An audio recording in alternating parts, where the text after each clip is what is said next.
yang dikesan memunggah kekayaan cara haram, menggondol kekayaan berbilion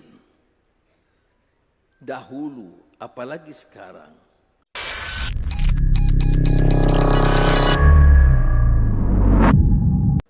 Sebahagian besar yang menyebabkan rosaknya kepentingan Melayu ini adalah pemimpin-pemimpin Melayu yang rakus dan rasuah dan menggadaikan prinsip orang Melayu. Sebab itu dalam beberapa tindakan saya tidak tolak ansur. Kalau kamu itu perasuah besar, sama ada Melayu atau Cina atau India, atau Dayak atau Iban, waspada, kita ambil tindakan setegas dan sekeras mungkin. Apa guna kita menjadi pemerintah? Diberikan mandat untuk menyelamatkan negara. Menyelamatkan dari apa? Menyelamatkan dari kerakusan. Menyelamatkan dari sikap tamak haloba. Masuk politik semata-mata untuk memperoleh habuan. Cara yang haram. Dan mengondol bukan sedikit. Ada yang mengatakan Anwar cukup. Kami tidak mau dengar lagi isu rasuah dan tata kelola. Aneh.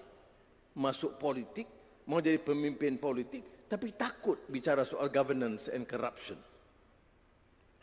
Ada penyakit ini. Orang masuk politik ini untuk membersihkan sistem. Kalau ada anak muda yang tuntut, oh kami mau pimpinan sekarang lebih tegas menolak rasuah dan penyelewengan, saya salute. Kerana mana-mana negara dalam sejarah pasang surut mesti terima kenyataan bahawa negara itu mungkin luntur dan terhakis apabila idealisme dan nilai dan moralnya terhakis, apabila mula mengambil sikap yang permisif dan kompromi atau toleran terhadap penyalahgunaan kuasa dan rasuah. Baru-baru ini Malaysia terdedah dengan apa yang dibicarakan sebagai rasuah profil tinggi. Kerana selama bertahun-tahun, dan saya tidak nafikan, sebahagian daripada teman-teman saya dalam Pakatan Harapan juga terheret dengan naratif bahawa kleptokrat itu hanya satu orang. Yang lain itu seolah-olah bersih. Termasuk yang menyakau puluhan bilion ringgit. Padahal saudara, kleptokrasi itu adalah sistem yang membolehkan pimpinan atau leadership menyakau tanpa soal. Menggondol kekayaan selama puluhan tahun dan tidak ada jentera yang boleh menghadapinya. Tidak ada yang berani menyiasat kerana tidak ada tekad politik. Sebab itu, saya tidak campur dalam urusan satu persatu. Ahli-ahli jemaah menteri, TPM, ahli-ahli menteri, tahu. Kita tidak campur satu persatu. Kamu siasat si A atau siasat si B, atau rampas harta si A atau si B. Arahan kita itu menyeluruh. Siapa sahaja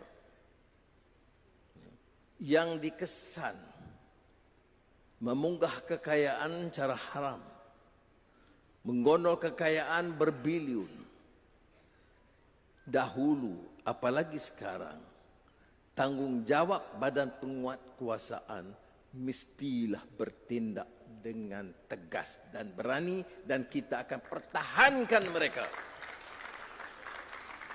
Dan ini sesuatu yang berlaku. Saya tidak heran ada NGO, ada cendekiawan, ada kelompok yang anggap mereka itu memang pro hak kebebasan dan sebagainya, yang dikenali sebagai pejuang reformasi, pejuang gerakan anti rasuah, tapi sekonyong-konyong mempertahankan cara terang atau cara halus golongan perasuah besar ini. Saudara, bagaimana lagi boleh kita selamatkan negara ini? Apa artinya perpaduan dengan kekuatan yang kita bina? Apa artinya kalau tidak kita menggunakan kuasa ini, hentikan amalan lalu? Negara ini percayalah kaya. negara ini tidak sepatutnya berdepan dengan permasalahan ekonomi serumit sekarang. Hutang 1+1 campur contingency liability, iaitu government guarantee, mencecah hampir 1.5 triliun. Ya. Orang boleh katakan, mengapa bicara soal lama? Ya sudah, itu bicara soal lama kerana yang sekarang harus bayar. Kalau sudah mau selesaikan dengan bayar segala hutang, piutang itu, tidak mempedulikan dan terus pinjam, maka tidak ada lagi keyakinan pada sistem ekonomi kita. Ya betul. Melayu sebenarnya yang jadi pengkhianat kepada bangsa sendiri. Apa bukti dia?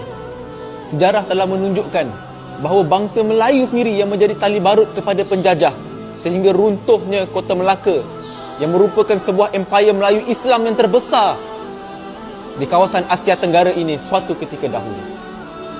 Kerana Melayulah yang sanggup menjual agama, menjual bangsa, menjual maruah dan jati diri sebagai orang Melayu, menyebabkan Melayu itu sendiri berpecah dan hilang kuasa.